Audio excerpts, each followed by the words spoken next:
আলাইকুম গাইজ, তোমরা যে যেখানে আছো আলহামদুলিল্লাহ, আশা করি সবাই ভালো আছো। আমিও তোমাদের দয়ায় ভালো আছি।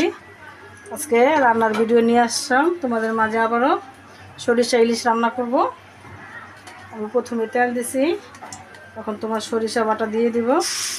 সরিষার সাথে পেঁয়াজ ব্লেন্ডার করছি একসাথে। আমি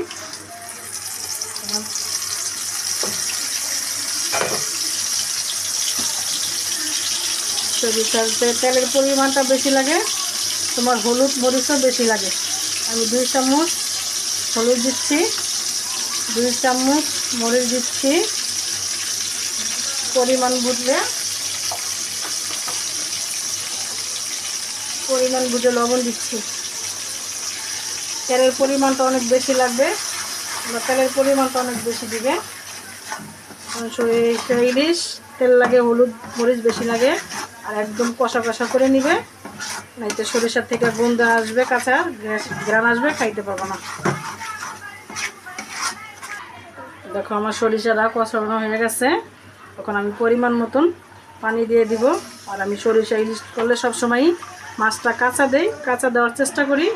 তোমাদের যেরকম ভালো লাগে তোমরা ওরকমও দিতে পারো, ভাজি করে দিতে পারো। দেখো কালারটা কত সুন্দর আসছে। বাকিটা আবার তোমাদেরকে রান্নার শেষে আমি সুন্দর করে দেখিয়ে দিব ইনশাল্লাহ। এই যে কাঁচা মাছ দিচ্ছি তোমার।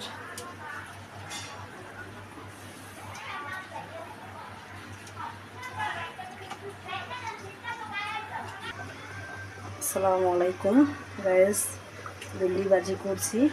তোমরা ভেন্ডি রেসিপি দেখো। আমার অল্প ভেন্ডি তো, তাই আমি অল্প পেঁয়াজ তেল দিব। তেল দিয়েছি আমি, পেঁয়াজ কাঁচামরিচ দিচ্ছি অল্প করে। তোমরা যে যেরকম খাও ওরকম দিও।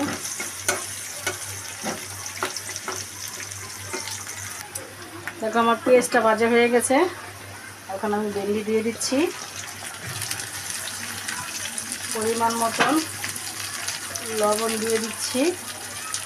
আমি যে কোনো ভাজিতে হলুদ ব্যবহার করি না। তোমরা যদি হলুদ পছন্দ করো, হলুদ খাও, তাহলে হলুদটা তোমরা ব্যবহার করো। সুন্দর করে অল্প করে ভেন্ডি বসাই দিলাম। দেখো আমার ভেন্ডি ভাজা হয়ে গেছে, কত সুন্দর করে ভাজি করেছি। একদম কালারটা সবুজ সবুজ হয়েছে। দেখো অনেক সুন্দর হয়েছে। তোমাদের যদি আমার ভেন্ডি ভাজা রেসিপি ভালো লাগে, লাইক কমেন্ট শেয়ার করে দিও। আজকের মতন এই পর্যন্ত। আল্লাহ হাফেজ। আমার সরিষা ইলিশ দেখো রান্না শেষ। আমি ধনিয়া পাতা ইউজ করছি। তোমাদের যদি আমার সরিষা ইলিশের রান্নার রেসিপি ভালো লাগে, লাইক কমেন্ট শেয়ার করো। আজকের মতন এই পর্যন্ত শেষ। কালকে আবার দেখা হবে। আল্লাহ হাফেজ।